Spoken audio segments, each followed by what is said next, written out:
them can be a big deal. So let's talk about the tropics, because not only is it September 1st, the beginning of meteorological fall, it's also the beginning and really the peak of hurricane season, Tim. And we're in another one of these weird lulls. We had one of these last year about this time, but there's signs that things could start stirring by the middle of the month again.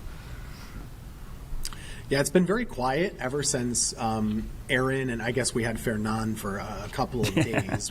We barely even interesting when it's not close. Right. But in any case, things probably do start to heat up at least a little bit more. Some of the tools that we look at, those ensemble models that start to plot where some lows might be going, over the next 2 weeks, they have a lot more coming a little bit closer. And like you're showing on this graphic here, the Hurricane Center is highlighting one area of the ocean pretty far away, but at least a 50-50 shot of getting a tropical storm by the end of the week. And I don't know about you, I tend to think that probably will form into Gabrielle. And this time of year, September, where can the storms form? Basically everywhere. Yes. Yeah, I think last year a lot of people, I don't know what it was, it's just people weren't paying attention, but people were mystified by storms forming in the Gulf or near Central America and then moving northeast towards us, like what happened with Helene. But that's actually that's a pretty prime spot for storms to form this time of year. I think everyone just thinks they come across the entire Atlantic, but that's a great graphic because it really does show, like, pretty much you can get development almost anywhere now that you're in September. I guess that's why it is the peak of the season. So, you got to be on guard because sometimes you can get something closer to home to bubble up on you and form real quick as we get in. But so what are your thoughts going into September? I mean, the 10th is the peak. Do you think we're going to get active again? The steering currents are in our favor right now, but I have a sneaky suspicion we might see that switch flip like we did last year, Tim. Yeah, I have a hard time imagining we'd get out of the month without too many stressors, so I think we probably have a couple that we might have to stress about a little bit. I do wonder, I think it's interesting, the Gulf hasn't really been touched all that much this year. Aaron really worked over the Atlantic pretty good, so but it's been some time since then too. It'll be interesting to see, where they pop up, but I'm sure we'll have more storms. There's so much time left to go. Long ways to go. And by the way, everybody, the peak day is actually September 10th. So that's the statistical peak. So we're at the mountaintop now. That means we've got a long ways on the downhill side. And there's a secondary peak in early to mid-October, too, as well. So we've got a long ways to go. Hopefully, knock on wood, we don't have anything to talk about for a while. Yes. Thanks, Tim. Enjoy the rest of your Labor Day evening. We're going to labor away here. And everybody else, thanks for watching tonight. Colin's coming up next.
All right, good evening, everyone. Starting our 7 to 9 stream right now, beginning with a live feed here in just a couple of moments. Here it is.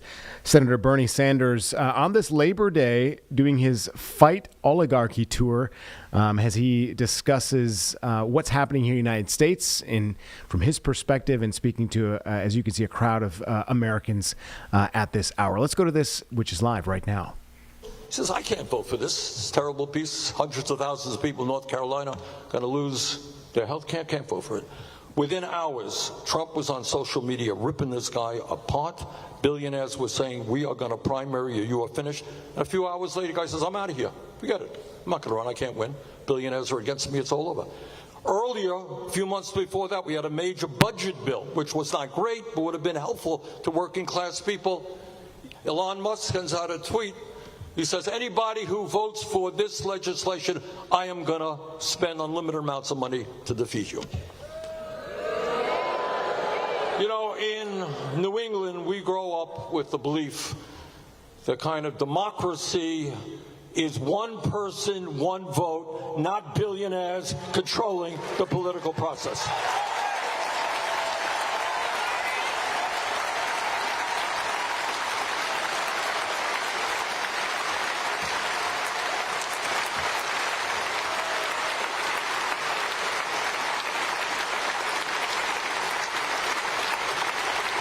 But these guys not only control the economy, not only control our political system, they own the media. Not an accident Elon Musk owns Twitter. Not an accident that Mark Zuckerberg owns Meta, which controls Facebook and Instagram. Not an accident that Jeff Bezos owns the Washington Post and Twitch. Not an accident that Mr. Ellison recently bought Paramount, which will give him ownership of CBS. Not an accident that Rupert Murdoch owns Fox, the Wall Street Journal, the New York Post, and right-wing publications all across this country.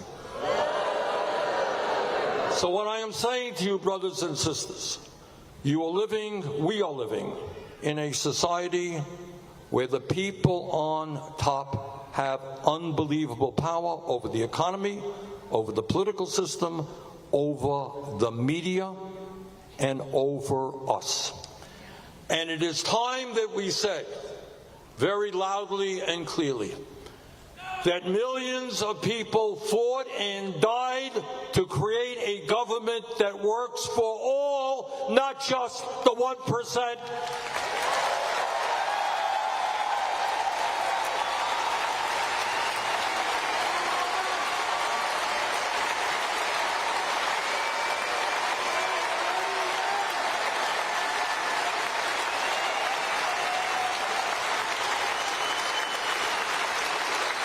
And let me tell you something.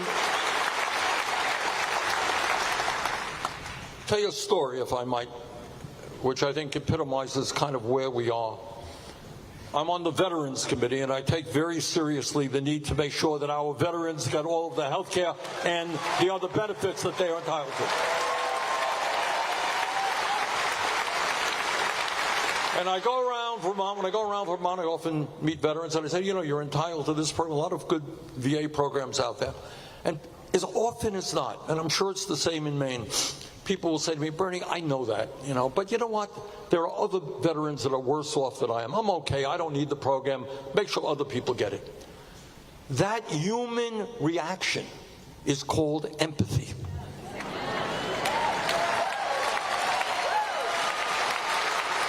That human reaction says that as a human being, we can't do it alone. We are part of all. That I have got to care about your families have got to care about my family. We are in this together.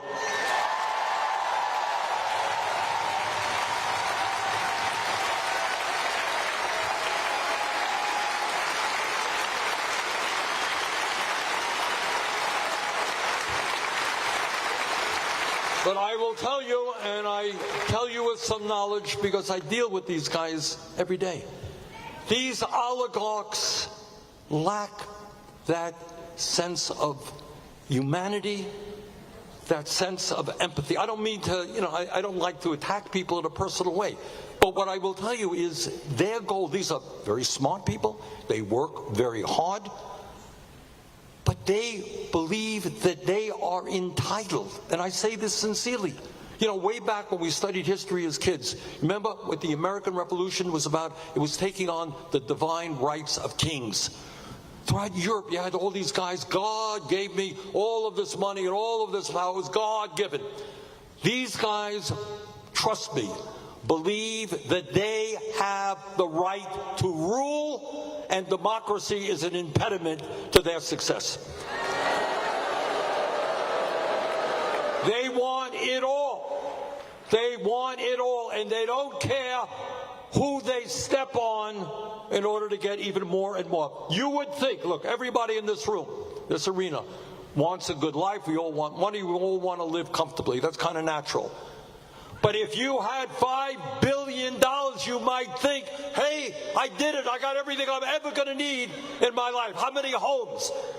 Zuckerberg, I think, has 11 homes in Palo Alto, California. Bezos has 14 homes. They got jet planes. They go up to outer space on there where they get bored, and have a good day. When is enough enough?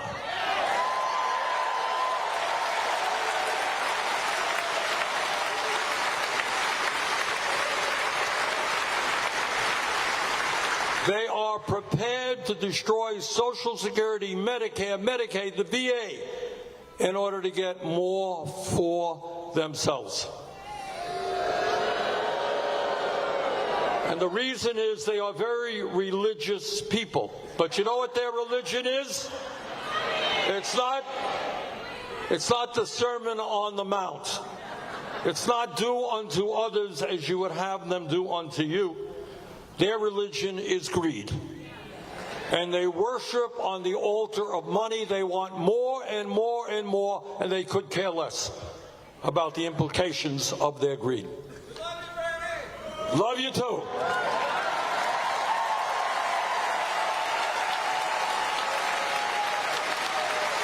So while the rich get richer, and we live in the wealthiest country in the history of the world, what's going on for ordinary people? Well, here's the reality, and you don't hear much about it. Today in America, 60% of our people are living paycheck to paycheck. Now, you all know what paycheck to paycheck is. Many of you are living paycheck to paycheck. I grew up in a family living paycheck to paycheck. I know what it's about. We have the highest rate of childhood poverty of almost any major nation on earth.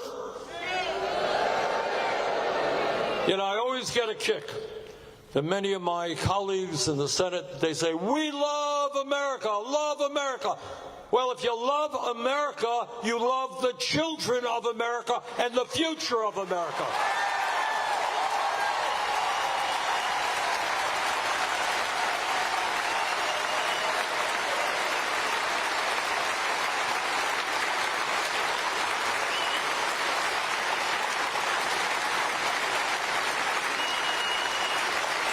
It's not just the kids, not just the children. We have the highest rate of senior poverty of almost any major country on earth. 22% of seniors in America today are trying to survive on $15,000 a year. I don't know how anybody, let alone a senior, survives on $15,000. Half a senior is trying to get by on $30,000 or less.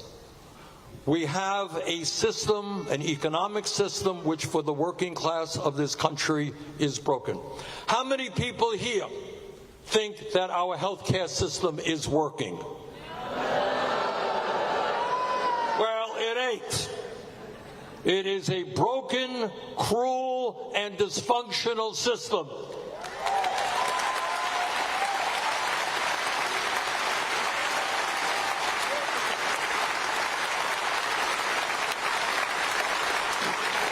The function of the current healthcare system is not to do what virtually every other major country does, and that is to provide health care to all as a human right. The function of this system is to make as much money for the drug companies and the insurance companies as it can. So you got a health care system which is broken. You got, in terms of our young people, a child care system. I don't know how it's doing here in Portland, but in Vermont, many places of the country, incredibly expensive, while child care workers are paid totally inadequate wages. We have an education system right now in which Trump and his friends basically want to destroy public education in America. We have teachers in rural areas in my state, and I expect in your state, starting off at $35,000, $40,000 a year. We got millions of young people can't afford to go to college because they don't want to leave school $50,000 or $100,000 in debt. You want to go to medical school, you're a working class kid, you want to go to medical school, you know what you're going to leave school in debt with? $500,000. So you got an economy that's working for the rich, you got a healthcare system that is broken, you got an education system that is broken, and you got a housing system that is totally broken. You know, I did some calculations. I'm not 100% sure of this. But it's, again, I said my family had no money, but we lived in a rent-controlled apartment. And I figured it out, given my dad's salary, we ended up paying about 18% of our income in housing, 18%. Does anybody here know anybody that's paying 18% today? The truth is that we got 20 million households that are paying 50% or more for housing. So if you're paying 50% for housing of your income, what the hell do you have left to spend on? You have nothing, right? So you got a housing system broken, educational system being really attacked right now, healthcare system broken. And everybody knows the importance of good quality food to stay healthy, right? Anyone go to the grocery store lately or try to buy decent quality food and see the price of that? So bottom line is, in the richest country in the history of the world, people on top never had it so good. And yet for the basic necessities of life, healthcare, education, food, housing, working families are struggling. Brothers and sisters, we need to do two things at this difficult moment in American history. Number one is we got to take on Trump every day of the week in every way we can.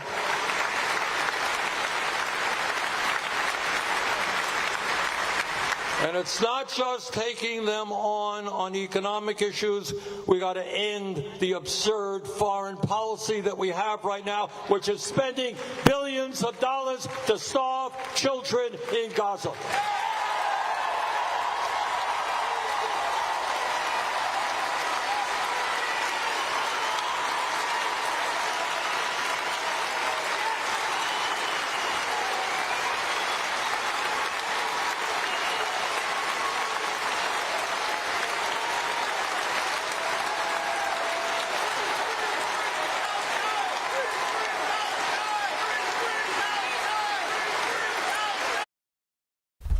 All right, folks, we're going to take a quick 2-minute break and be right back after this.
All right, we're going to go back to this Fight Oligarchy rally in Portland, Maine with Senator Bernie Sanders as this is going on right now.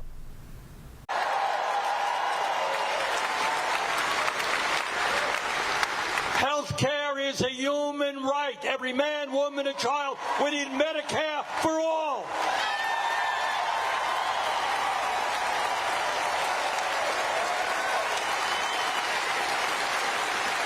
And I want young people to become doctors and nurses and healthcare professionals without going deeply into debt, because we desperately need you.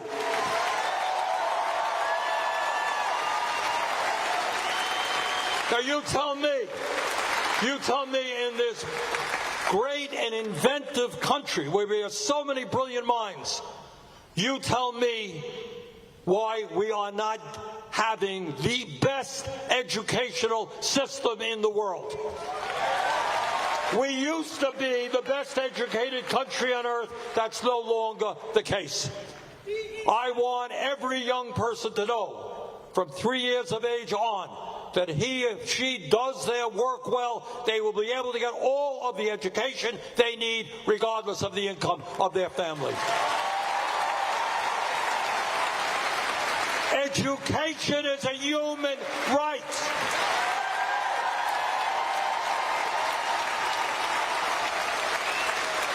We need to attract the best and the brightest into education and pay them the kind of salaries that their work demands.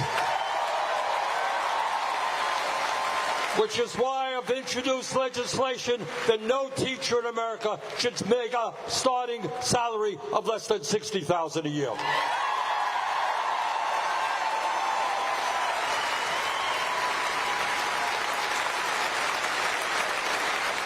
We can do it. You can have the best child care system in the world, best higher education system in the world. And maybe, just maybe, instead of spending $1 trillion on the Pentagon, a government agency which cannot even complete an independent audit, massive waste and fraud, maybe instead of spending $1 trillion on the Pentagon, we spend a few $100 billion building low-income and affordable housing in America.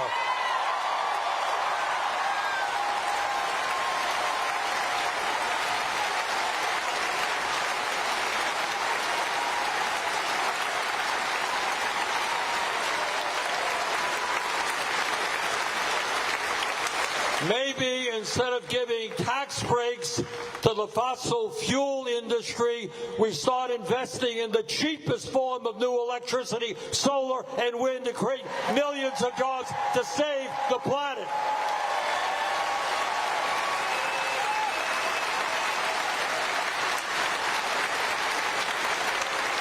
And maybe here on Labor Day, we make it clear that at a time when millions of workers understand the importance of unions and want to join unions, we're going to pass legislation to prohibit corporations from firing workers who want to join a union.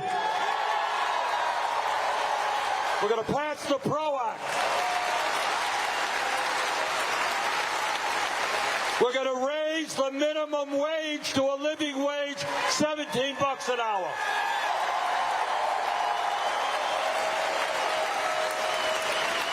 We're going to end the absurdity of being one of very few countries in the world that does not guarantee paid family and medical leave.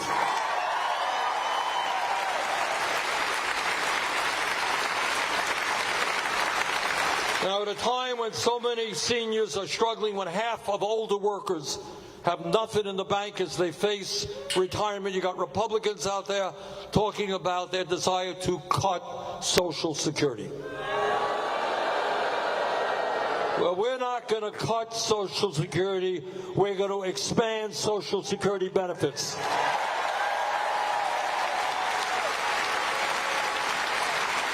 And we're going to do that by lifting the cap on taxable income so the wealthy start paying their fair share of taxes.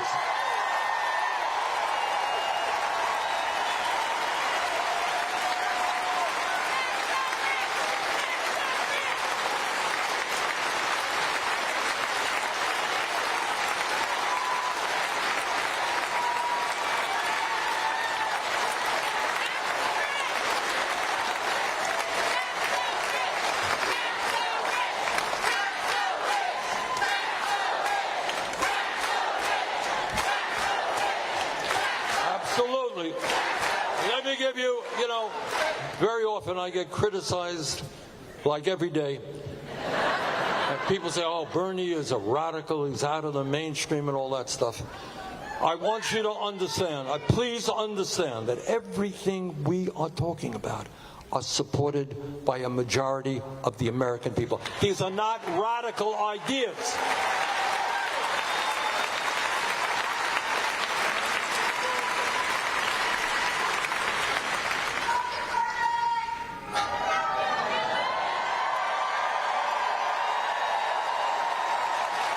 So brothers and sisters, we got to be thinking outside the box. In this state, we got to elect Graham, and we got to elect Troy and other good people.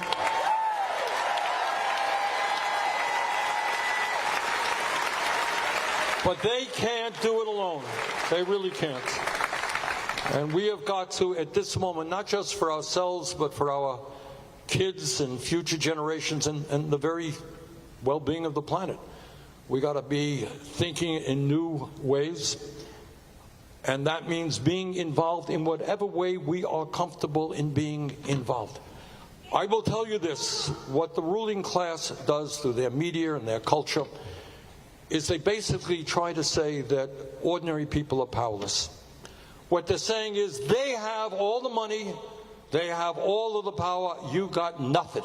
And they can do anything they want, and you can't stop them.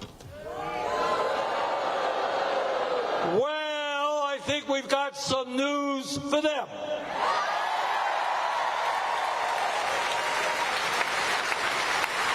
Not only can we stop them, not only will we stop them, but for the future of this country and, in fact, the world, we must stop them.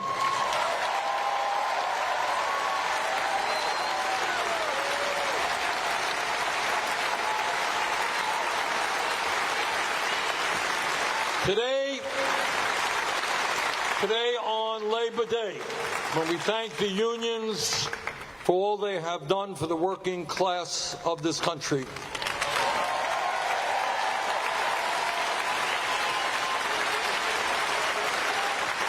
we understand and remember what a union is. A union is the understanding that one person cannot do it alone, that we all have got to come together to fight with and for each other. And what the union movement is about is solidarity forever. Thank you all.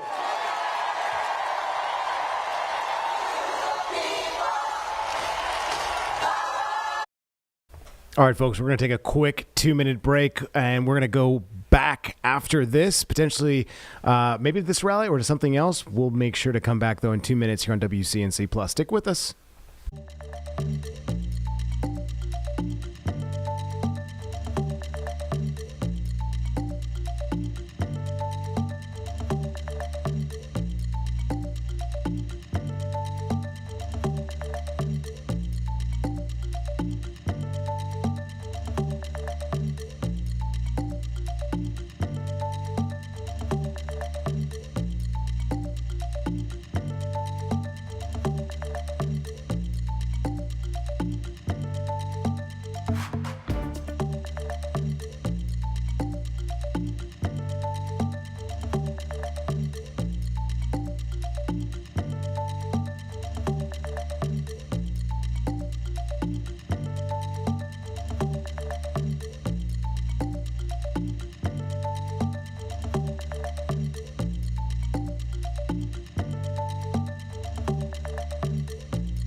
That was my fault.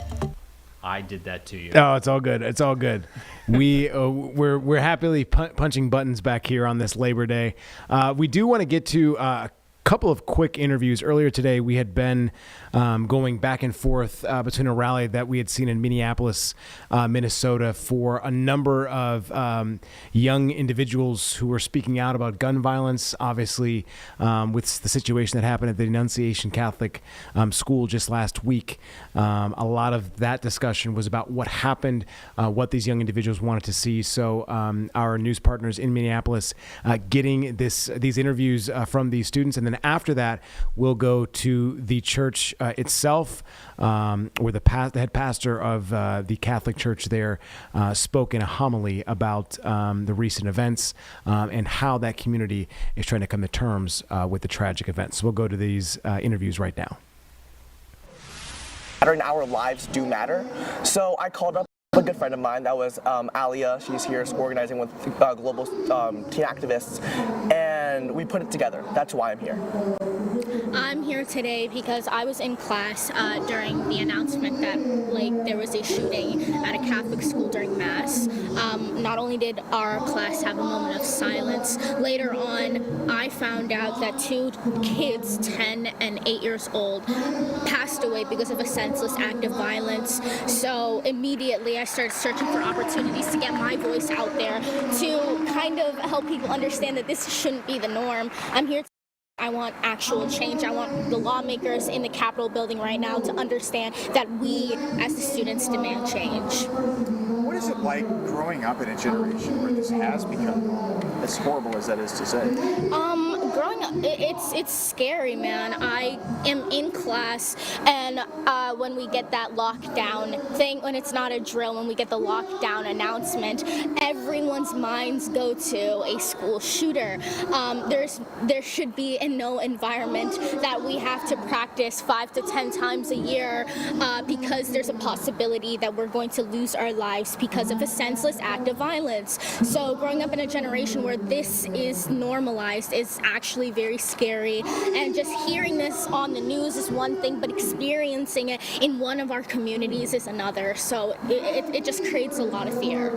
Forgive me, this sounds really crude, but when you ask me that question, the 2 words that come to mind are that it's dumb and it's so stupid, because you would never think, maybe when the founding fathers or whatever chartered Minnesota, that you would never think that there would come a day and age in 2025 where students would still have to fear for their lives in the institutions that they're supposed to learn, that they're supposed to grow, to develop those social skills, or to just play block blast in English class. That's stupid. It should not be there. And the fact that it is really a testament to the inaction that party politics takes with the lives of children, as well as just it's simply insanity. Do you hope lawmakers take up a ban on assault weapons? I really hope that lawmakers hear what we're demanding today. I really hope that there's they get up from their desks, they demand change, that they demand a special situation. I really want them to put more regulations. I want that ban just so I can feel safe, so people can feel safe, so that kids don't have to die because of, again, senseless acts of violence. I am demanding that our lawmakers make a change regarding that, put some damn regulations on, or give us a ban. Make your constituents, make the youth of the United States, of Minnesota, who are going to lead this country one day, feel safe in school. This one's short. Yes. Yes. Absolutely. Was there anything else you want to say? That's all I got for you. No.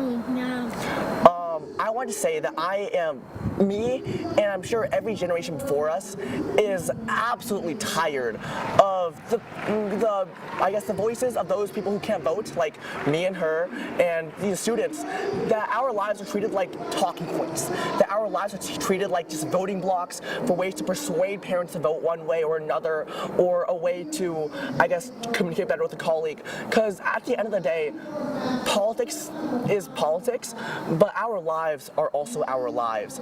And at the end of the day, we should, and it should be the case, where our lives should trump over whatever election you're running for next, or whatever the opinion of your predecessor thinks of you. Because we're playing with a generation here that is so amazing. I've met them, like her and everybody in this rally, that we are beautiful and that we have so many dreams. And to crush those dreams just for a few votes, like, that's, again, it is stupid and it is dumb. All right, so now we do want to go to the head of the Annunciation Catholic Church, who addressed parishioners just this Sunday after last week's deadly shooting there at the school and the church itself. So we'll go to his comments right now. That parish every year would designate one Sunday to be Sit in a Different Pew Sunday. And I'm not sure what he was trying to accomplish by that. I think he was just having fun with the people, because he knew of our tendency always to sit in the same pew Sunday after Sunday. And I remember there was a woman at one of my parishes, and she told me, "Father, I've been sitting in the same pew for 19 years. Because if I'm not there, the people in the neighboring pews worry about me. They wonder where I am." And I thought, well, that's beautiful. I mean, it's nice to know you have your little neighborhoods, even in the pews, where you're looking out for one another. And it's clear to all of us here at Annunciation that we will be sitting in a different pew for a long time to come because of what happened here on Wednesday morning. And the scriptures that the church gives us to reflect on, I did not choose the scriptures today. These are scriptures that will be reflected on, will be heard in every Catholic church around the world today. And the central theme for these scriptures is humility. Our first reading exhorts us, conduct yourselves with humility. And Jesus gives us a parable. He tells us that when we go to a banquet feast, do not take the highest place of honor, but take the lowest place. And my good people of Annunciation, my good people of Minneapolis and beyond, we are in a very low place. We are in a lower place than we could have ever imagined. And we can look around and we can see that this is not our normal seat. This is not where we usually gather. We're not in our usual worship space. But we look around and we see where we are. We are gathering in a place where people gathered for Mass, children gathered for Mass, people gathered here to pray for decades before they finally got around to building that new church a little further up the hill in 1961. So you can say that we have come back to our humble beginnings. Jesus speaks about humility, and so we come back to our humble beginnings. And that's what this day represents for us. It's a humble beginning. It's a new beginning. It will not be the same. It will not be easy. It will never be the same. But it's a beginning. It's a call to begin again. And that's the tricky part about the virtue of humility, is that we don't always get to choose the seating chart. You know, sometimes we do get to sit in the place of honor, and then it just seems like the world is at our feet. And sometimes we get to sit in a very comfortable place, all sorts of nice cushions. It's a place where we like to go when the sun is shining and everybody's singing our favorite song and our team is winning. It's a very comfortable place, and Sometimes in those places there are blessings we never expected. You know, we reach down in our cushions, we find a couple of coins that somebody lost. But sometimes we have to sit in the dust. And it's a very humbling seat. But we know the best thing we can do is just sit there for a while. Don't try to run. Don't try to be afraid. Jesus says, can you just sit with me here in the dust? Because that's where he is. It's the same dust that Jesus fell in when he was carrying his cross. It's the same dust that he bled in. And Jesus said, can you just come here with me and sit in this humble place? Don't try to run. We don't even have to talk. Jesus says, can you just sit with me here in the dust for a while? Sit with me here in this low place. And that was the very first message we heard on Wednesday morning when that first bullet came through the window. And the voices cried out, down, down. Get low. Stay down. Stay down. Don't get up. And it's hard for us to hear sometimes. We don't like it there in the lowest place. But we just had to sit there. We just had to sit there in that lowest place with Jesus for a while. And we just sat there and we waited. We had to wait a while. But when we were down there, in that low place, Jesus showed us something. He showed us, I am the Lord, even here. I am the one who descended down into hell. I am the one who have taken on all the darkness and evil of this world, all the forces of death and darkness. And together in that low place, we looked with Jesus into the eyes of the forces of darkness and death and evil. And Jesus pointed and he said, see, can't you see how weak it is? Can't you see how desperate it is? Can't you see that this can never last? Can't you see that this is not why God created us? And then he showed us, he began to show us a light. It's a new light. The light of a new day is breaking. And that's what we do now at Annunciation. We watch for that light of a new day.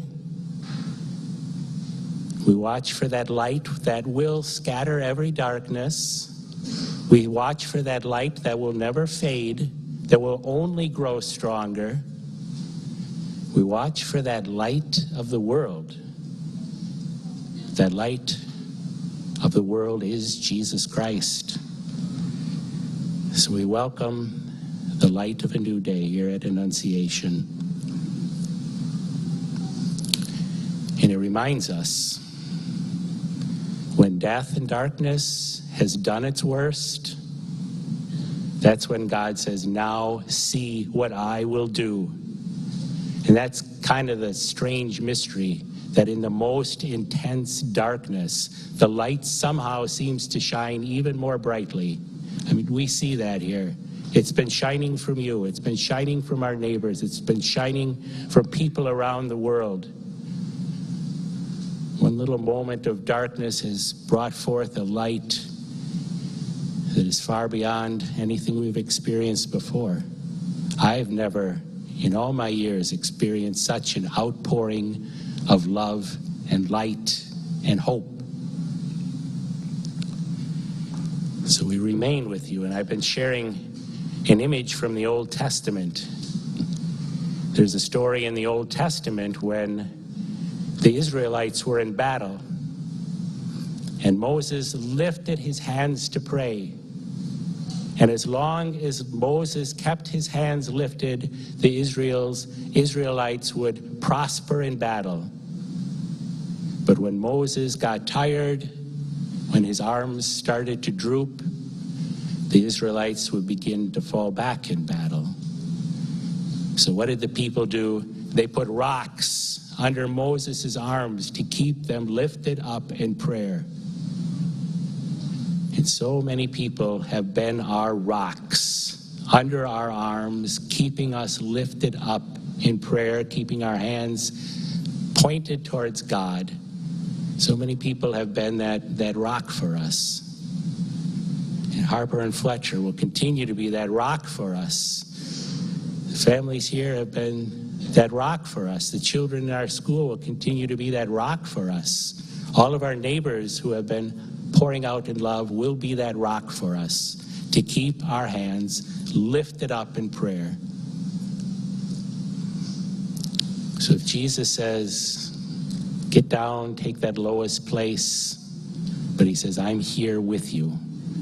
And there's something I need to show you here, and that light will come to you. And it's just a short time. It's just a glimpse of the good things to come. So I don't know how to thank all of you. I don't want to, in some sense we want to forget, but I don't want to forget all of this. You've been such a beautiful witness of the love of Jesus Christ. So we just go forth in hope. God says, when the forces of darkness and evil have done their worst, just watch what I will do now.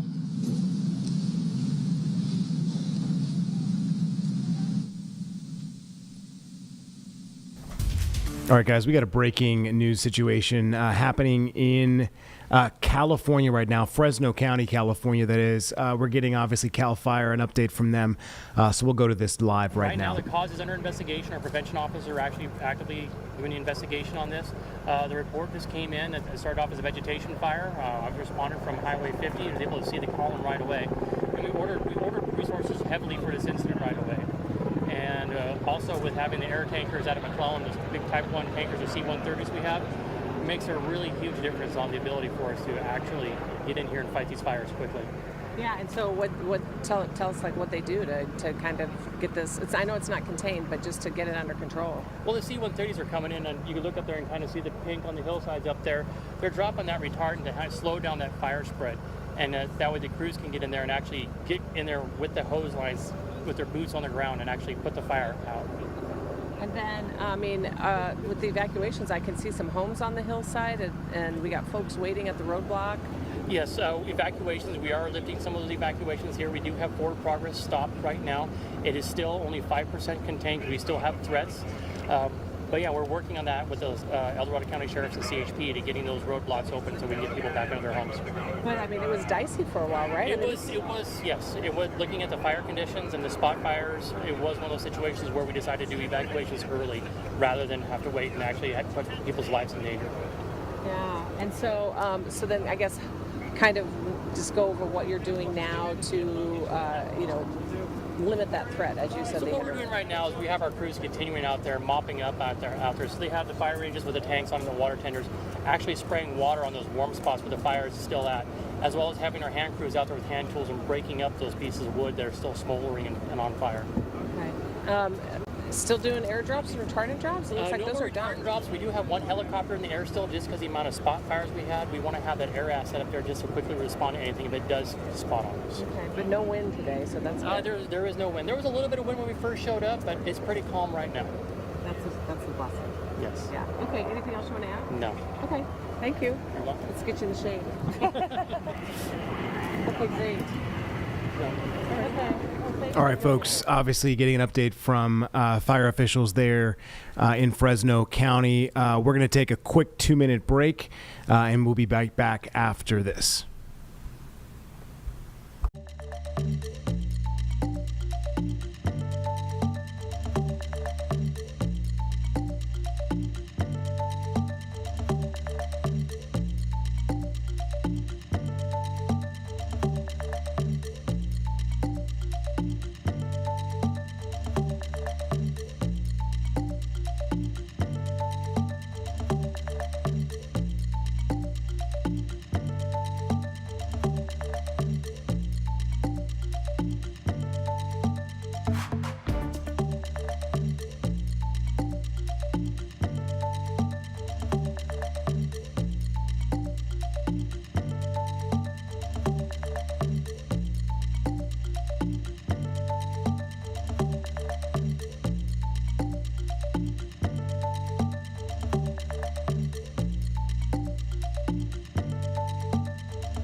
We're going to give you a quick shot of our camera here of our sun going down. Brad Panovich giving us an idea of not just Labor Day, but the rest of our work week, what it'll hold for us for the rest of the week here. Let's get over to Brad Panovich talking about the forecast. Man, today, the first meteorological fall day? Yeah, and it felt like it. It was great out there. Now, we can put August in the record books now, and summer technically in the record books as well, now that we've started September here. August was a cool month. It was our coolest August since 2013. It was the 32nd coolest overall. If it wasn't for August, we would have had the hottest summer on record. We still ended up with the 9th hottest. We were right there at number 1, and then August hit. But the hottest it got in August was 94 degrees back on August 17th, 59 just last week, and you can see the rainfall. The first 2 weeks were very wet, over 7.5 inches of rain. Hasn't rained a lot though since then. Now, as Colin mentioned, we are now in meteorological fall. This is sometimes referred to as climatologically or meteorological fall. It's what we use for weather records. I know the astronomical seasons out there, everyone's got them on their calendars, on the equinox and the solstice, but those are for astronomers. For weather record keeping, we've always kept seasons based on the full calendar months because it lines up better with the temperature cycle throughout the entire year. 3 hottest months, June, July, August. 3 coldest months, December, January, February, and then your transition seasons, the other 3 months in between those 2 seasons. Now, temperatures today felt like it was like mid to late September, not early September. Average high still around 86, so tomorrow will be below average again with that northeast wind and cool conditions. Temperatures only about 80 degrees, so it is going to be comfortable again as we go through your Tuesday. But by Wednesday, Thursday, Friday, temperatures start going like this because we're going to see these fronts not quite get down here. You see them stuck to the northwest of us, and that's going to start pulling in some warmer, more humid air from the south, and that's going to allow for temperatures to warm up. So while our dew points are great today, they'll be great tomorrow and honestly for Wednesday as well. Thursday, Friday, Saturday, it's going to get a little more humid around here and certainly much, much warmer. But what we don't see is any rain. I mean, that front gets stuck to the northwest of us. If that happens, we're going to stay hot and dry. But if the front could get nudged down here, which is still a possibility, we could end up with better rain chances, especially on Saturday, because that's when that front would arrive. But here's the rain chances next 5 days. Not very much. Now, in the tropics, September is also a key month because it's the peak of hurricane season. The peak day is September 10th, so we're not too far from there. And even though things have been really quiet, we've been in a lull really for the last couple of weeks, things are going to start getting more active, I think, by the middle of the month. And we've got one system we're keeping an eye on. Other than that, it's pretty quiet out there. That just has a 50% chance of development in the next 7 days, meaning no impacts or threats to the United States in at least the next 10 days. Now, what's going to happen this weekend? We've got the dip in the jet stream.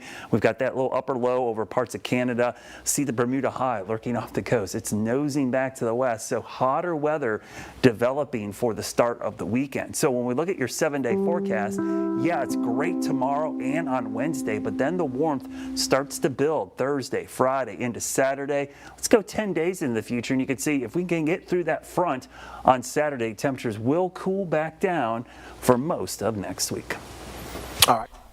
All right. So obviously today is Labor Day. There are a number of events highlighting what workers have done, not only to build Charlotte, but obviously the United States as a whole. And today our Miles Harris took some time to check in with people down in Uptown who were taking part, not just in the parade, but celebrating, as I said, what workers have done for the city of Charlotte. We're going to go to his package and the story that he had for us just a couple of minutes ago. People in our community need to understand why we have things like weekends, or why we have things like living wages, why we have things like vacation and overtime. This year's Charlotte Labor Day Parade continued the tradition in recognizing labor unions, worker organizations, and community groups as the backbone of America's economy. To understand what is the moment of now and why that we need to come together and why we should understand that if we don't come together right now, then our future is very bleak after this. Beyond the parade, Charlotte's skyline tells the story of American labor. Each skyscraper represents the hours of work by service workers, but advocates stress there's a growing need for more unions in our community. North Carolina was recently ranked as the worst state in the country for working people because we have low wages, we don't respect workers' freedom to organize, we don't provide paid sick leave for most workers. We think it's time that North Carolina become the best state in the country for working people. For a city built on industry and innovation, Labor Day holds a special significance in Charlotte, where organizers hope the event's impact can be felt for years to come. We can elect worker-friendly lawmakers who will raise the minimum wage, who will pass paid sick leave. We can make our voices heard today, tomorrow, and we can make a difference.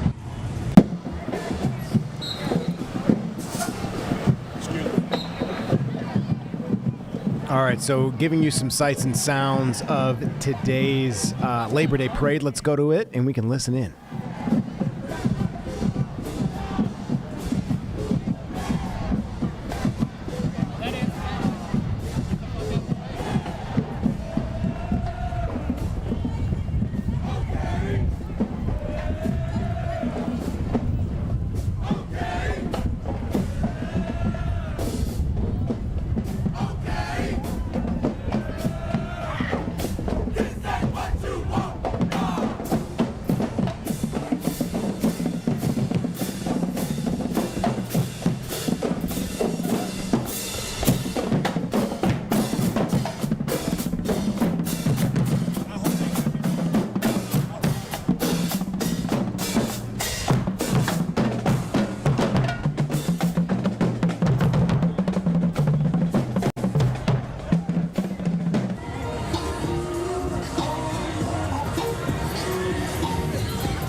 Yeah, 65. Early 65. A large car.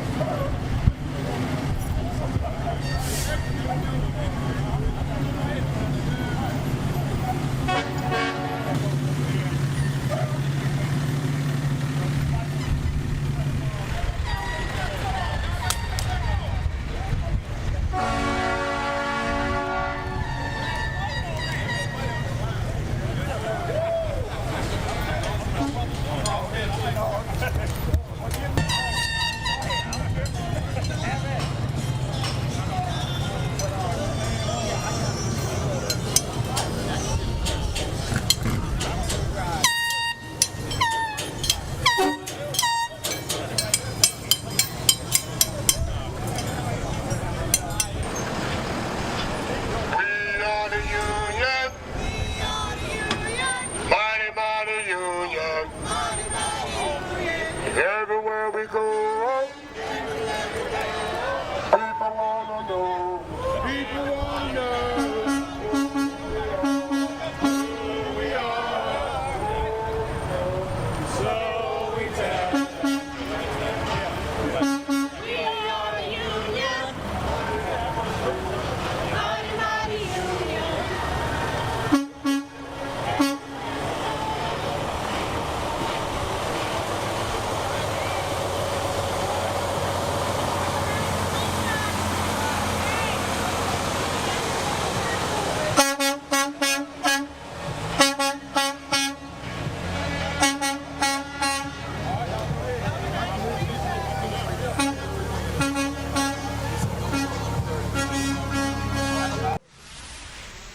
All right, so that is the Labor Day parade that happened in Uptown earlier today. Our Miles Harris obviously got some of those sights and sounds for us. We appreciate that. We are expecting here just pretty soon, as I'm looking towards the top of the 8 o'clock, we are expecting our news partners in California to take things over for us. There is a wildfire that is growing called the Garnet Fire. It has been raging for 8 days now, which is in eastern Fresno County. This is something that we had actually brought you to a little bit earlier ago, some live images from CAL FIRE who were updating the situation. And in fact, this is what that map looks like. So they are calling this the Valley Fire, which has prompted some evacuations. And it seems like there's a massive battle going on with this fire. So we're going to break into their news, Sacramento News, ABC 10, going to this right now. Colorado County as the Valley Fire threatens homes and firefighters scramble to contain the flames. Good evening. Thank you so much for joining us. I'm Laura Painter. We're tracking the heat and fire danger with ABC 10's Garshpal Sangha. He joins us live from El Dorado County, where flames are forcing people from their homes right now. Garshpal, what are you seeing and what are conditions like right now?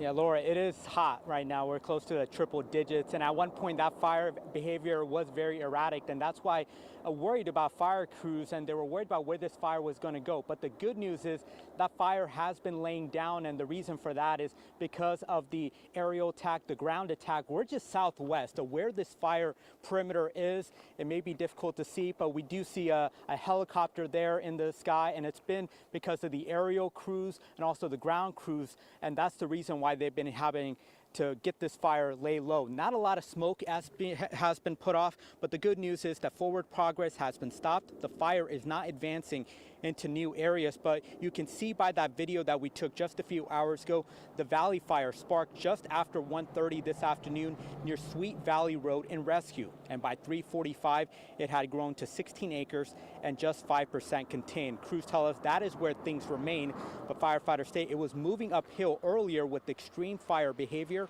and a moderate to rapid rate of spread.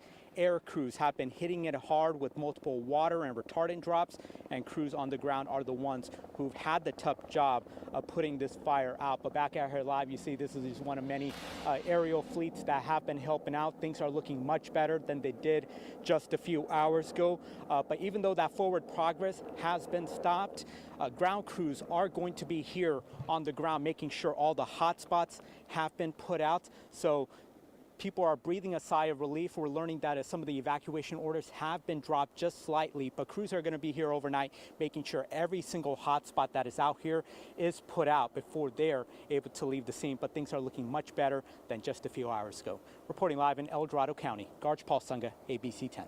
And Garshpal, so glad to hear that crews have made progress despite the difficult conditions out there. Garshpal, thank you, and be safe out there.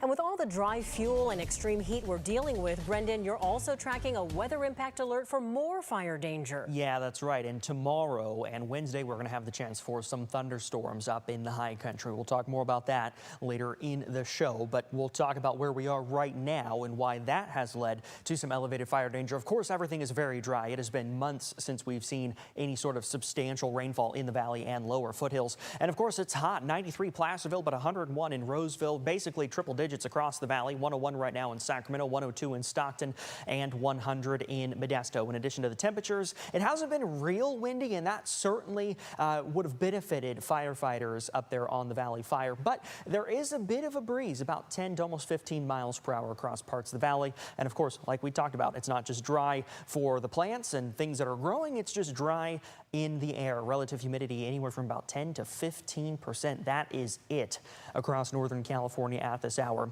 It'll be a slow cool down as we head through the evening, still near the century mark by 7 o'clock, 90s at 8 o'clock, mid 80s by 10 p.m. and mid to upper 70s at midnight tonight. It'll be a warm start to Tuesday morning with low temperatures in the upper 60s to low 70s across the valley, and Tuesday afternoon, another hot day, but likely fewer places reaching that triple-digit mark on Tuesday afternoon. So another hot day, but highs in the upper 90s and low hundreds. Of course, we are tracking that weather impact alert, and I will have a lot more on this later in the show. But widespread storms Tuesday and Wednesday with some dry lightning is leading to high fire danger across the coastal range and the central and northern Sierra. We will look at Futurecast coming up in a little bit, Laura. It sounds good. Lots to track, Brendan. Thank you. Many families have made it a Labor Day tradition to beat the heat by visiting our waterways, at places like Folsom Lake. ABC 10's Roxanne Elias talks with families about how they're finding comfort and fun on this unofficial. All right, guys, we're going to take a quick 2-minute break. We'll be right back after this.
All right, everybody, we're back after our 2-minute break. We did have another rally in California. This rally was against billionaires, individuals having a number of things to say about the working class Americans here on this Labor Day. We're going to go to this now.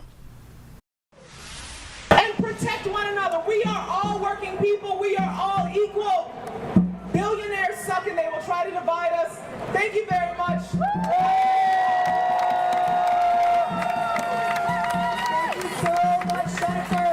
Thank you. Those public services, that's what I thought my tax dollars were going towards. Not these wars overseas. Right. That's strange. I never agreed to pay for a bunch of bombs to murder people in another country who I have more in common with than the billionaires here in the U.S. Preach, girl. Workers want to invest in people, not wars. We want a free Palestine from the river to the sea. So we are more than happy to introduce our last speaker before we start marching. Here today from the Palestinian Youth Movement, Farah Masri. Give it up. Hello, my people. How are we today, Bay Area? My name is Farah. I am a member of the Palestinian Youth Movement, and I am honored to stand here today as a unionized union worker myself. And as a Palestinian in diaspora, united with you in international solidarity to honor the legacy of the labor movement on occupied Turtle Island. For 2 years, we have witnessed the Zionist occupation slaughter our people in Gaza. The UN has officially declared famine, over 120,000 children suffering from acute malnutrition, while Israel still refuses to allow aid in and kills countless Palestinians every single day. Shame!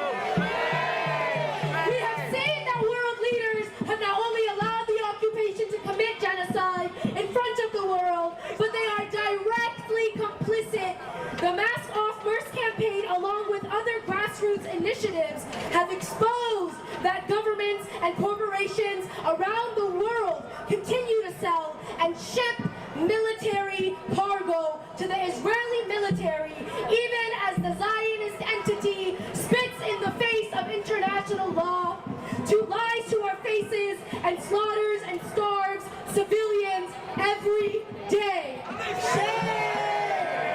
I am here to uplift the call of the Palestinian General Federation of Trade Unions. They have called for the workers of conscience around the world to impose a people's arms embargo. They have called on the U.S. to stop the flow of weapons to Israel. We, the Palestinian Youth Movement, invite you, the heart and soul of Oakland, of San Francisco, of the Bay Area. All right, everyone, we're going to cut this young lady off quickly. We will come back to this speech in California. We do have one of our Nightside reporters here, Katrina Woodard, who's got an awesome story. And I guess not an awesome story, but we are highlighting some families' issues. Explain what you've heard. First Key Homes, apparently some of the residents having issues here. Yeah, and it's not our first story we did about First Key Homes, Okay. but specifically this woman had been messaging me along with a few other families on social media, just saying that their electricity bill was off, even though they paid it. Red flag for me. I'm like, okay, wait. Because, with most rental homes, you pay your electricity separately. Right. But with First Key, it's all bundled into one. So they're paying their rent and they're paying their electricity bills. But unfortunately, some of them still ended up sitting in the dark. Electricity out for hours, very hot in the house, groceries going bad. And after days for some, hours for others, the electricity was back on. But they're like, hey, why is this happening? Yeah. A lot of people are like, is this going to happen in the wintertime? What's going to happen with our heat? Why aren't our bills being paid on time, even though we're paying you guys? So just trying to get to the bottom of that. A lot of families speaking out, pushing for accountability. And we're going to hear from some of those families tonight, taking it to social media. One mom talking about her experience. And we also did a little digging, and we saw the just massive number of complaints, specifically from the Better Business Bureau about just a lot of folks talking about maintenance, communication issues, and disconnection issues, which has been a really big one. We also did reach out to First Key Homes, and we're currently waiting to hear back from them as well. Yeah, so just starting on this specific issue to see if this is a bigger issue. Tricia, just last question here. How did you hear about this? Did somebody reach out to you? Yeah, so they reached out to me. I saw a few. We've done stories about First Key Home, not specifically this one, but they reached out to me via email, and then I had someone else reach out to me on Facebook. And then I also saw views and stuff online. So I was like, okay, let's see where this goes. And lots of crazy things happening. Yeah, I only highlight that because we always tell people, please send in those story ideas. That's where the best stories come from, which is why Tradisha is fielding this story for us tonight. Tradisha, cannot wait to see the story tonight as you highlight these issues for these families, hoping to get some answers tonight on our 11 o'clock news. Thank you. Appreciate you. All right, guys, we're going to go back to that rally in California as that young lady was speaking. We'll go back to it now. We're long past the time for resolutions and statements. The time has come to escalate and to put our bodies on the line. The Palestinian Youth Movement's newest research has revealed that weapons components are being shipped to Israel through the city of Oakland, on our streets, through our airport. This year alone, hundreds of military cargo shipments have been flown out the Oakland airport, which were delivered to Israel's Nevatim Air Base for Israel's F-35 fighter jets. Shame. These jets are the same ones that drop bombs on my people. Right. Yes. Oakland has a proud anti-war, strong union history, as has the whole Bay Area. And it was us, the people and workers of the Bay, that blocked the boat and stopped weapons to Israel from getting through our port, stopped being shipped. And it must be us, the people and the workers of Oakland and the Bay Area, to stop these shipments. And to stop those jets from raining terror on the Palestinian people. We must rise as the working class against these billionaires who have time and again shown us that no human life was worth more to them than green paper and power. We, the people, must cut off the head of the snake of the empire that is determined to destroy us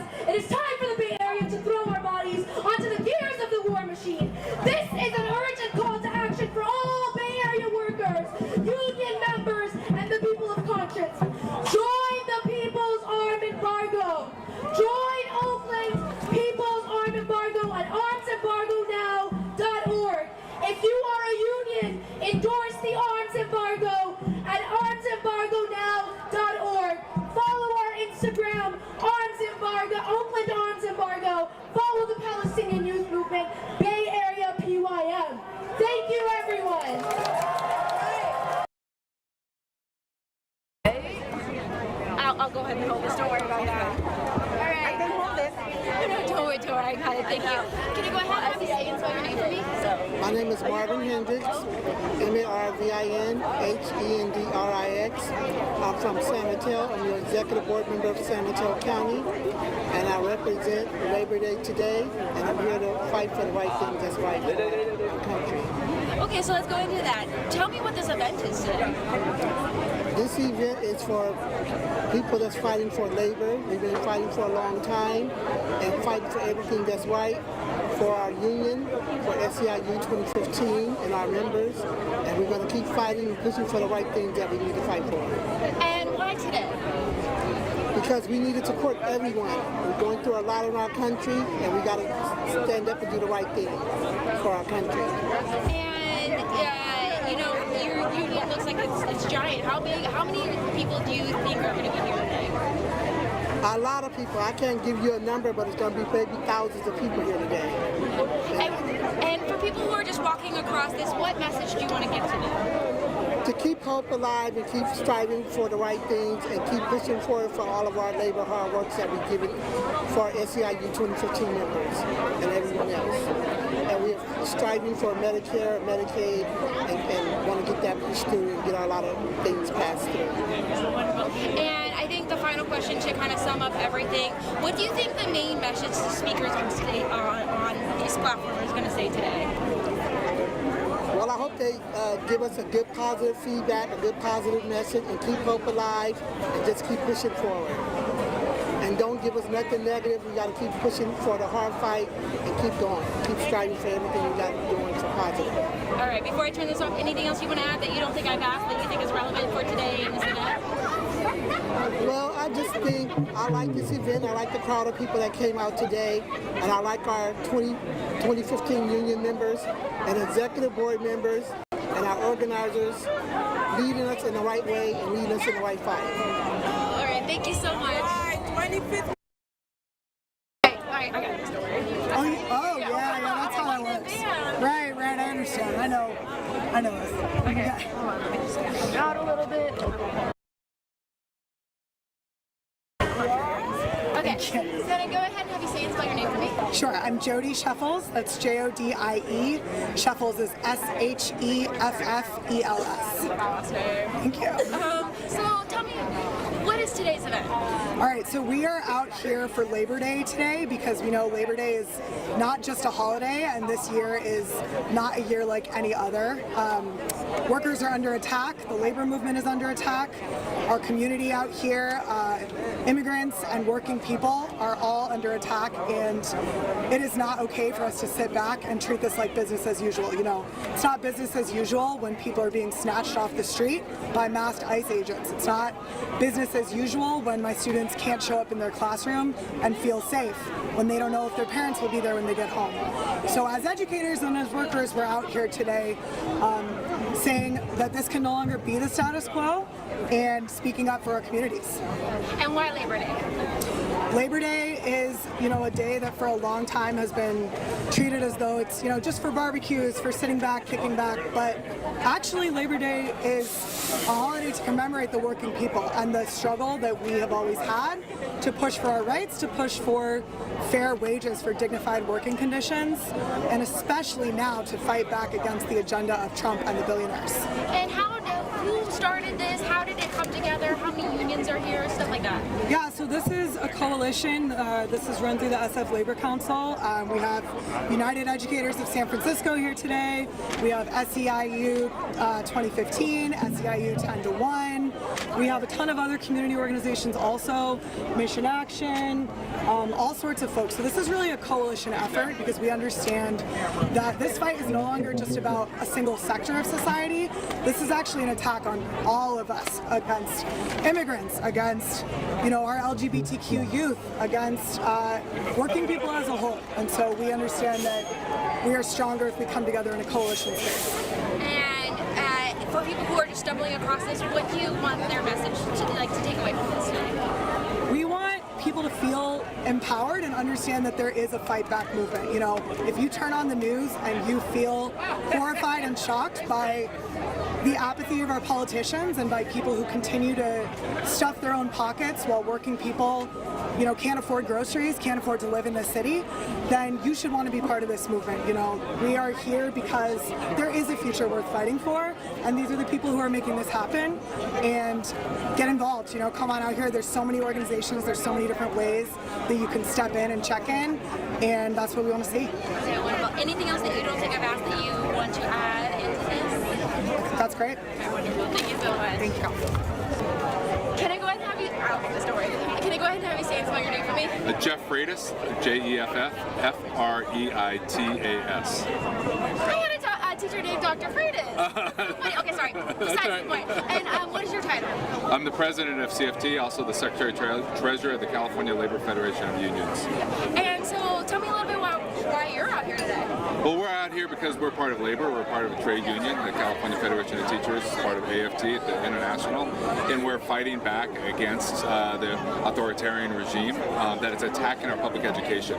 If you look at the big ugly bill, there's vouchers in there that's trying to destroy public education. If you look at all the acts that they're trying to do, actions they're trying to do in these red states, they're trying to ban books, they're trying to silence students, they're trying to prevent educators from doing what they need to do. And education is the foundation of our democracy. As now Trump wants to have voter ID restricted, they want no mail-in ballots, they're trying to restrict our democracy in this country. That's why we're out here. Yeah, and so tell me, someone was mentioning earlier that you guys are, this is part of bigger teachers being activists. Tell me a little bit about that. Well, there are over 1,000 Labor Day events today, and AFT, the teachers union, are out in almost every single one of them. We have, I have other members in LA and San Diego, we're in Chicago, Detroit. I am in messages and we're getting pictures from all over the country, and it's really great about fighting back and making sure that we protect our democracy and protect our public education. And you said this a little bit, but just for the sake of saying it again, why is it so important for you guys specifically as educators to be here today? It is so important for educators to be here to fight for our democracy because education is the foundation of our democracy. We need critical thinkers. What we do is we focus to educate our students to be critical thinkers, not to follow a regime, not to be ideological, but be critical thinkers. That's why education, both public education and higher education, is so important. And for people who are just stumbling upon this today, walking across this big event, what do you want them to take away from it? I want them to take away that we're in a crisis right now. We're in an authoritarian regime, and labor is here to fight back. This is Labor Day. Labor is out here in force. It doesn't matter what job you are, who you belong to, or even if you're in a union, join a union. But this is about labor fighting back. All right, wonderful. Thank you so much. Thank you. Have a wonderful day. You too. All right, guys, we're going to have more for you here on WCNC Plus inside the Impact Studio in just 2 minutes. We'll see you then.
All right, everyone, we are back from break. I'm sure many of you remember, and if not, we did have a Katrina special just last week on Friday, something that you can watch if you'd like on WCNC+. But in fact, we're going to actually play the discussion between Chief Meteorologist Brad Panovich and meteorologist John Gum as they remember and obviously think about where they were at that time when Katrina hit, both of them having their own perspectives of that time. We'll play this now for you.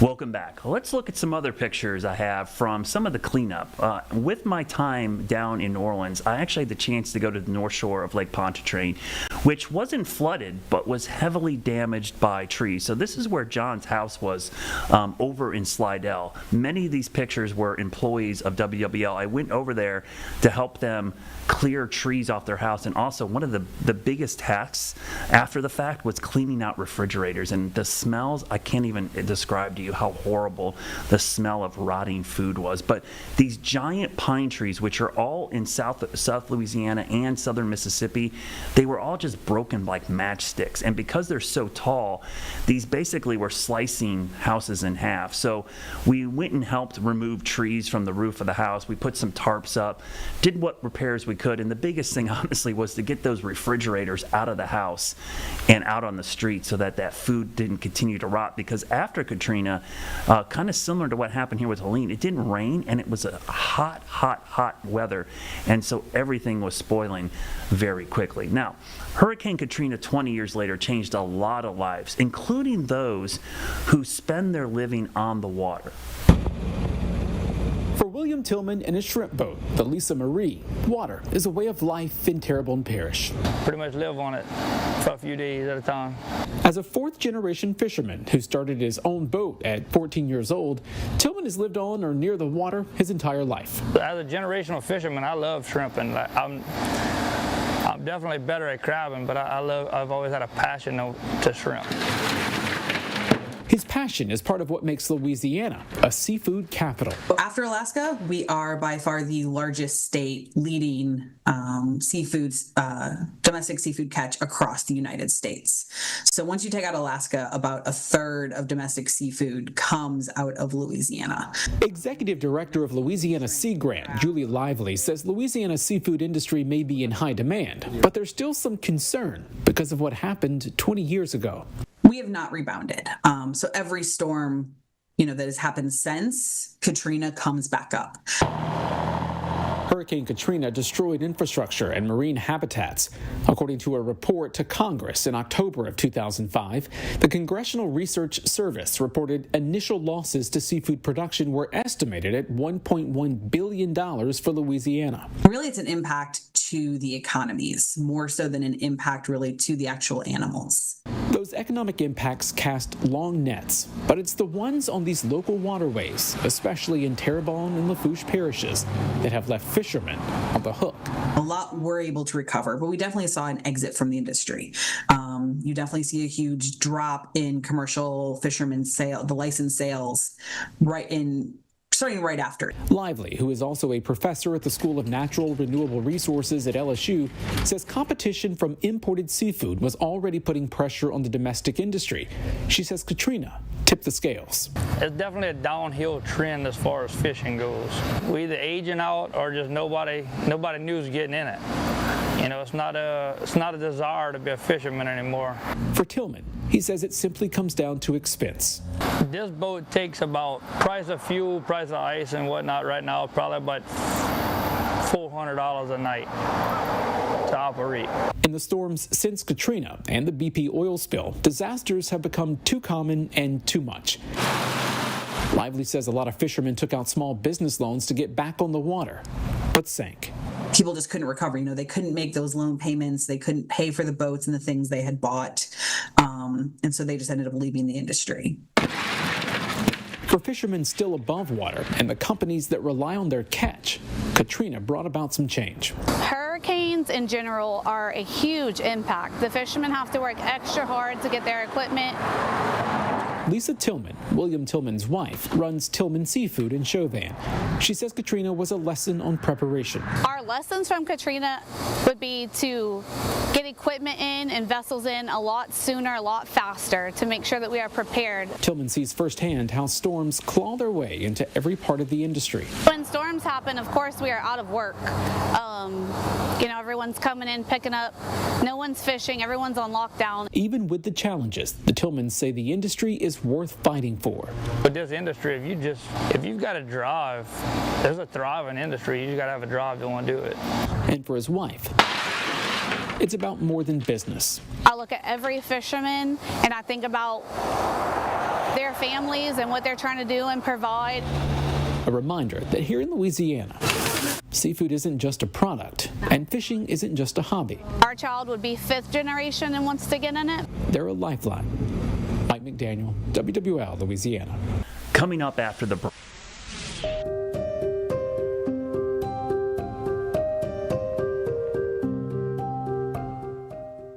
Welcome back. So, how did I end up in New Orleans for Katrina? By the way, I'd been in Charlotte for 2.5 years, and I was working for WCNC. So, how did I end up going back to my old station? Well, I actually reached out to a meteorologist who took my job, ironically, from New Bern, North Carolina. He had moved there to take my position, and I asked him if he needed help. And little did I know that I'd be flying down there to do just that. And before we get into 20 years since Katrina, John, I want to talk a little bit about where we were and how we led up to this, because it's been 20 years. Yes, life moves fast. Yes, my memory's pretty good, but there's a lot of fuzziness back then. So just to set the stage, I worked at WWL for 4 years, and at the end of 2002, I came to Charlotte and started on the air in 2003. And I had been in Charlotte about 2.5 years working for WCNC. Now, you had come from New Bern, right? And went to New Orleans to take my job. But talk about, because then you moved up because David Bernard, our morning guy, had just left. So a lot happened in those 2 years, right? Yeah, I was in New Bern, North Carolina, and I think that's why our former boss in New Orleans, Sandy Breland, liked me, because I had that hurricane experience. I went through Floyd. I was on the coast for Floyd. Your viewers will remember that one as a big one. Dennis, that year, there were 4 of them, I think, that year that we were impacted by. So I had that experience under my belt. So when you left for Charlotte, there was this job, and the world's arguably most vulnerable hurricane city that was available. And they hired me in New Orleans. And you and I originally met, though, at the National Weather Association conference out in Portland, Oregon. And so I finally got to meet the guy whose job I took. And that relationship was a great one for us, because I got to meet you, and it turned out for us, I guess, in a really good way. Yeah. So I'm trying to think back. I think it was this day, in fact, because I was looking at the old tracks, and I'm working the weekend shift here in Charlotte, and I don't know if I emailed you or I called you. I can't remember. So what happened was, it was a situation where I had multiple chat windows up. Okay. So I started, Eric Paulson had called me that morning. He was like, "Hey, let's go. When are you getting to the station? We got to get on there." I'm like, yep, you're right. And I woke up that morning just with a sick feeling in my stomach. Because as you recall, when Katrina came off the Florida coast, the models kind of recalibrated the position of the storm. And there was a huge shift to the west that occurred with the model data. And so that happened the prior night. And so we knew, I went to bed that night thinking, oh boy, here we go. Yeah. And I woke up that morning and I had that nervous feeling and just unsettled feeling that morning. So I had it end that morning, and we started our coverage, and I had multiple chat windows up. So I was chatting with David Bernard, who was with Brian Norcross there. They were giving me advice on how to handle the storm, how to cover it. It was wonderful, because Brian, one of the leading, hurricane guys in the country, going through Andrew there in South Florida. So they were texting me advice, and they were watching my stream, and they were encouraging me and say, "Hey, you're doing a great job." I think you and I maybe had some email exchanges. Yes. And, yeah. And the one thing you said in the email was, let me know how I can help. Yes. And a light bulb went off in my head. Yeah. So and in full disclosure, I think it was somewhat rhetorical at the time. I know. Yeah. There wasn't. I figured, I'm like, what am I going to do? What actually happened is what you had in your mind. And I responded. I think I responded to you. I'm like, we're actually a person short. Yeah. Would you be willing to come in and physically be here and help? And you're a huge weather nerd. You know what the stakes are. You weren't going to miss something historical. You're like, yeah.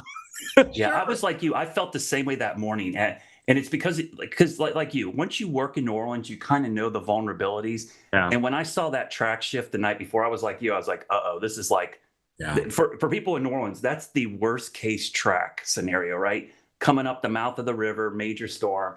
And so that's why I reached out to you, because I'm like, I knew this is going to be a bad one. I think I knew David had left, so I knew you were kind of short-staffed.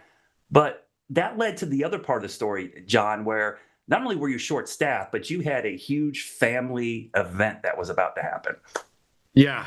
So so after that little exchange with us, I went down and talked to Sandy, your former boss, my news director, and I said, hey, Brad's willing to come help us out. She called your boss in Charlotte right away. Yeah. And made it happen. So it was later she told me, hey, he's coming. We got it taken care of. I'm like, oh my goodness, that's fantastic. So so one of the reasons that I had so much anxiety waking up on that Saturday morning was the fact that my wife was 9 months pregnant with her first child.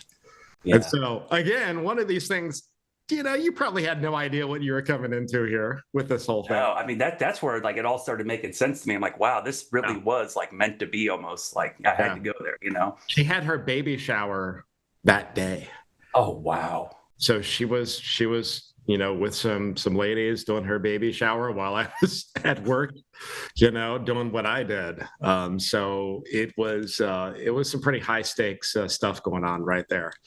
I remember I did the 6 o'clock news, and I think during the 6 o'clock news that night, my boss called me and said, pack a bag. You've got a flight at like 8 p.m.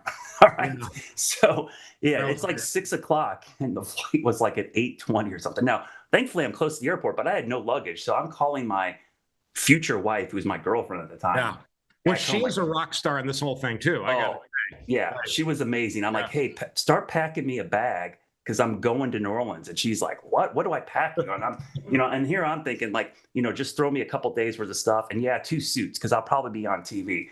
Well, I never wore any of those suits. Oh my goodness. Yeah. I think I wore a tie the first day doing the morning show, and that was about it. But so I told her and literally went home, grabbed my bag.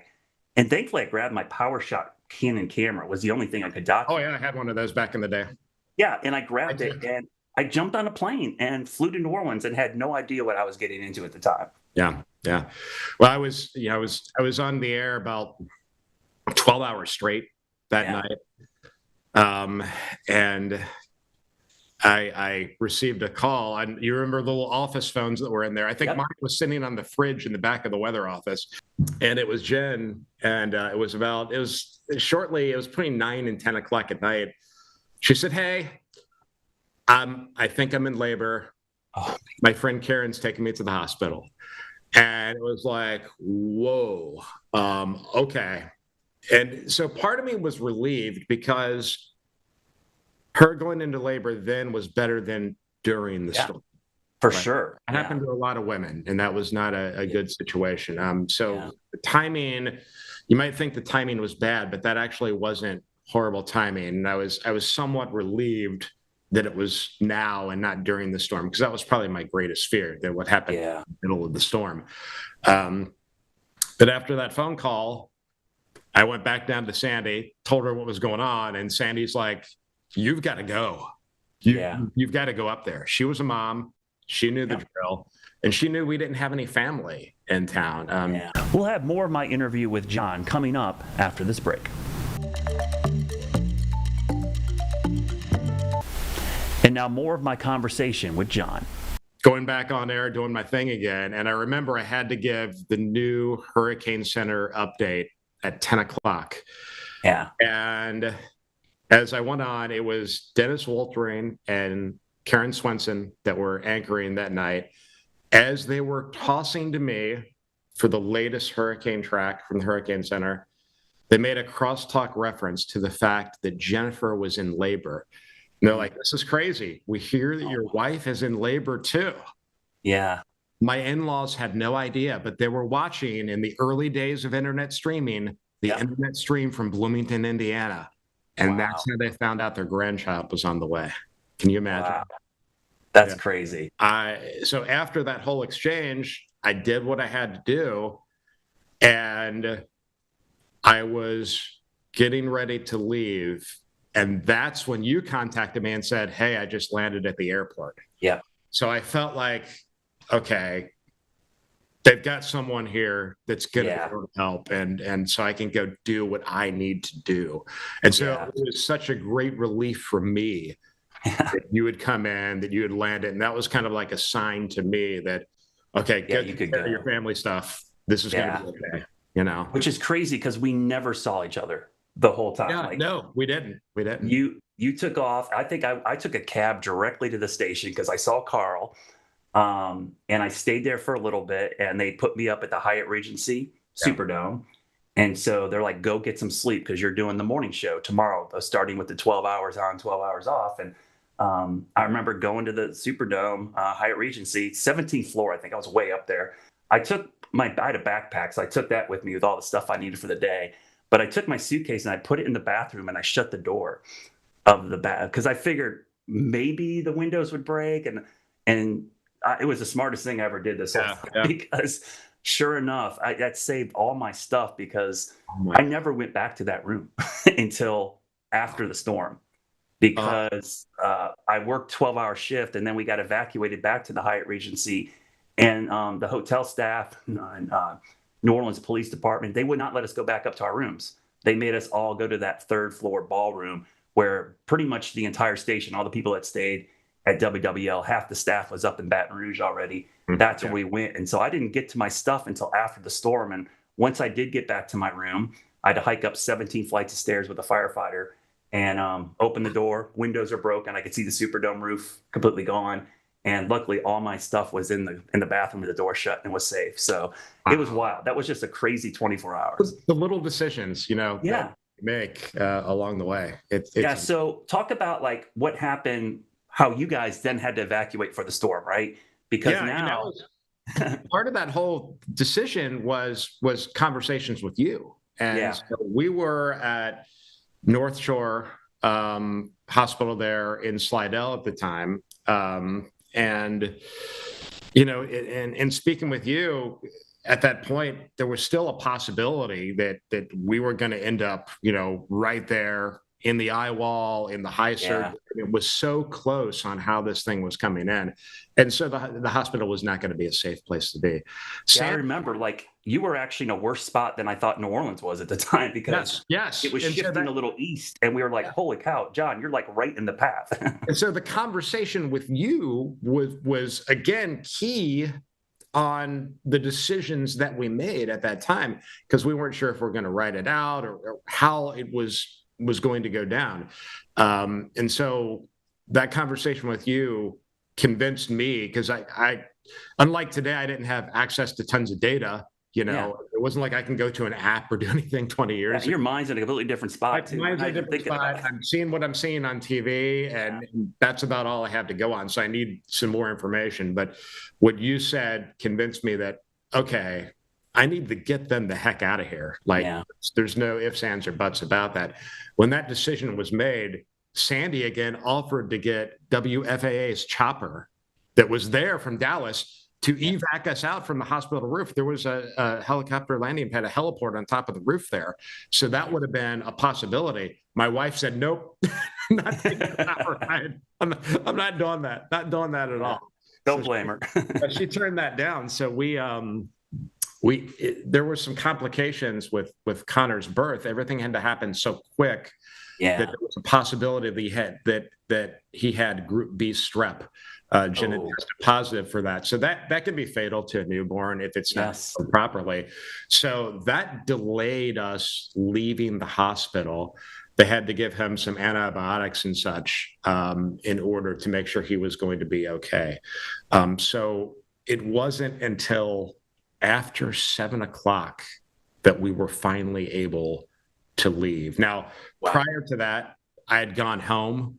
I went to our home in Slidell.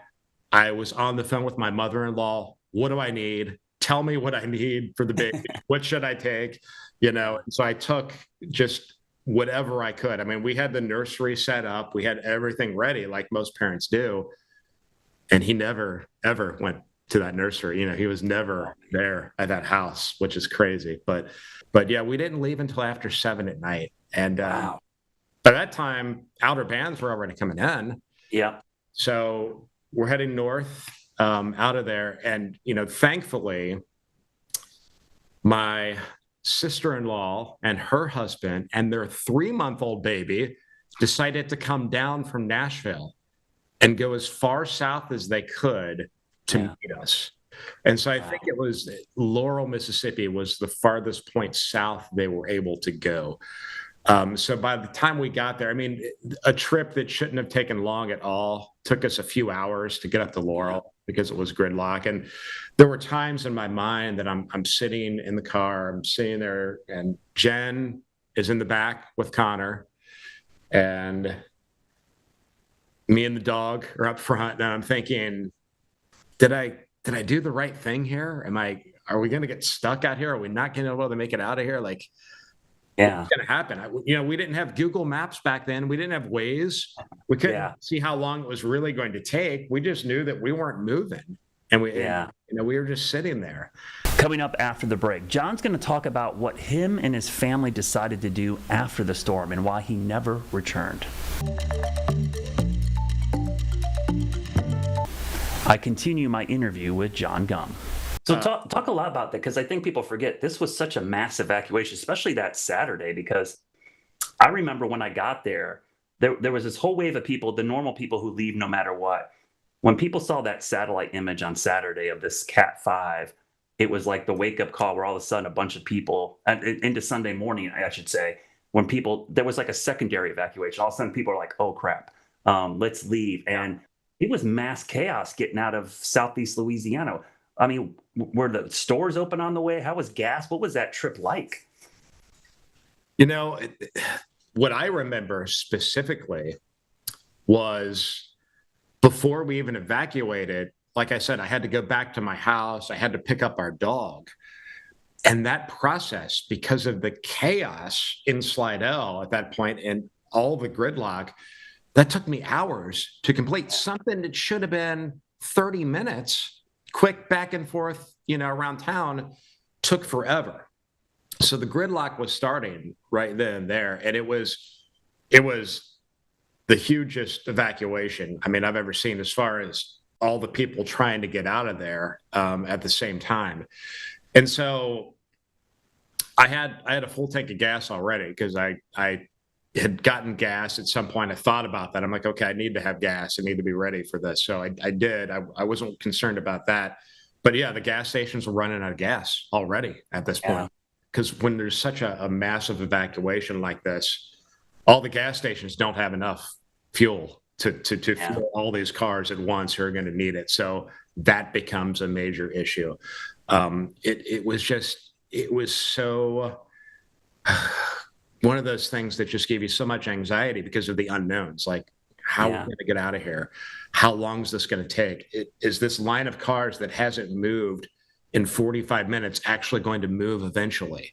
And those are questions on your mind. And when you have a newborn in the back seat, I can't imagine. Yeah, it's insane. But he was born at 3:20 in the morning on August 28th, 2005. And the biggest thing was I had complete clarity on all of my decisions then. Yeah. I knew exactly what I needed to do. Yeah, there was some anxiety, but everything was very clear to me in the moment. And so there was no hesitation. It was all, okay, I need this information. I need that information. Okay, here's what I'm going to do.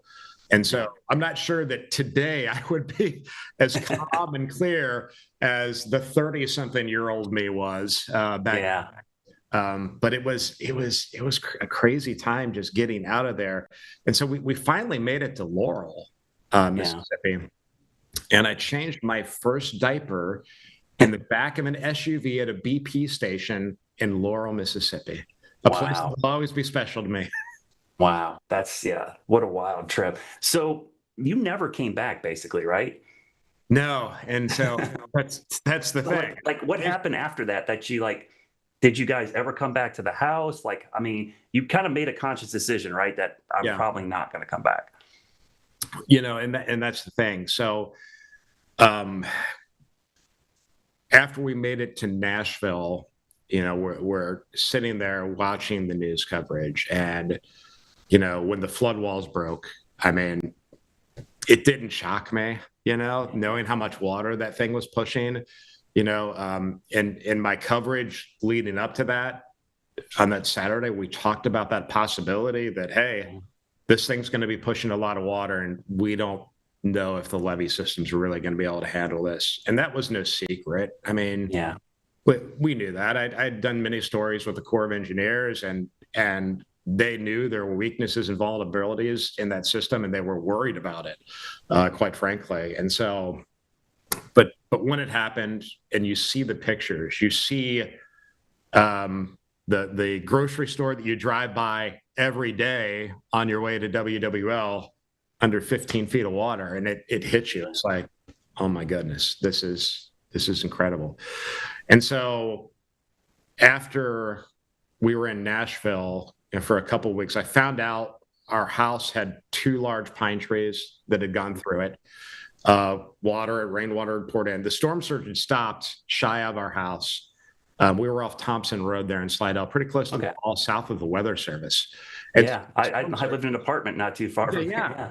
And we were renting it was a nice little 2-bedroom home. It was a newer home, and all the neighborhoods over there that were named after birds. I think Carla Arredondo lived over there at one point briefly. But there were different bird names on all the streets there. It was a nice little neighborhood, and they were building some newer homes there.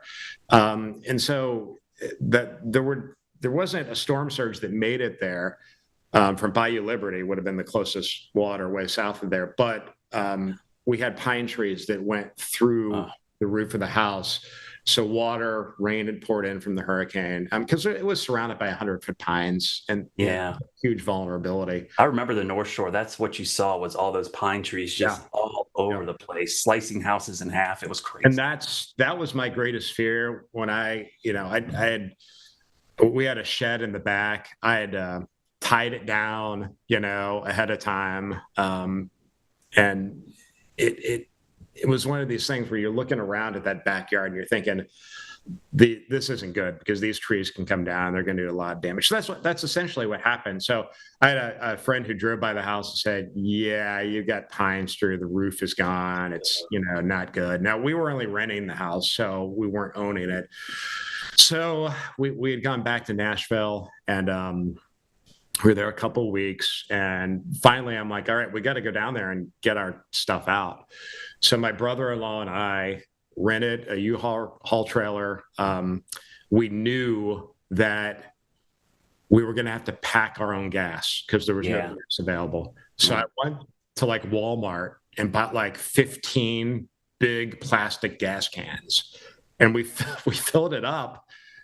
Filled them all up and put them in the trailer, and we did the math on how much gas we were going to need to get down and get back to the place where there was going to be gas available again. And we successfully did that, but it was, we had to really think these things out, because the biggest commodities after that storm were fuel, water, guns, and ammo. Because it had dissolved everything. So you want water, you need fuel, and guns and ammo for protection. And so we went down, made it to the house, loaded up our most valuable stuff in that trailer, got out the stuff we thought that we needed to get, because there was a lot of looting going on, obviously, and thankfully nobody had touched our neighborhood. Everything was fine. And we got all that stuff back out and put it back in storage in Nashville. And then after that, we ended up with my in-laws in Bloomington, Indiana. You know, she indicated to me, she's like, I don't want to go back. Like, there's nothing for me to go back to. And so as a husband, you got to listen to that. You got to be like, oh no, that's silly, honey. I've got this fantastic job that I got. It was a fantastic job. I mean, that morning show was #1 in metered television markets in the country. I mean, it was a juggernaut back in those days. It was one of those jobs that you could stay in and retire and be there your entire career. And when I got that job, that was my line of thought was, I'm going to be a WWL to the day I retire. This is a fantastic place to work. You know, I love it. It was a great place. Oh my gosh, the management was tremendous. And they won a Peabody for that coverage. Yeah. It was something else. A lot of companies and stations say family and all this stuff. That was legit, like a family. It was legit family. It was, I mean, and that was part of the whole thing about, you know, me not being there with you guys, because it was like a family. It's like I got two families. Okay. I've got my wife and my newborn son, and I got to take care of them. But then I've got my family over here, and I want to be there for them. I want to, like, different circumstances. Are you kidding? I mean, this is the biggest weather event of our lives. Yeah. So I wanted to be there. And so that was the conflict with me internally. I didn't want to leave my family there. Yeah, and you weren't alone. There were a lot of people that just, you know, for that reason, there was nothing to come back to. We had our jobs, but that was the hardest part about working this storm for me. Even though I could come back to Charlotte at any time, I just dug guilt trip. Like, my stuff was okay. Yeah. But everybody I worked with, because we were so close with those coworkers, seeing what they were going through was the most traumatic part of the whole thing. Was like seeing people you knew and really cared about lose everything. And all their families are in other states. That's the other hard part. People don't realize all these people are working 12-hour shifts in the middle of this horrific disaster. They've lost everything, and their families are 8 to 10 hours away. And so it was a tough time. So you saw a lot of people that just did not come back for that reason. Because, like you said, the work was great, but that outside of work was the problem. There was nothing there for you to go back to outside of working at your job. Coming up.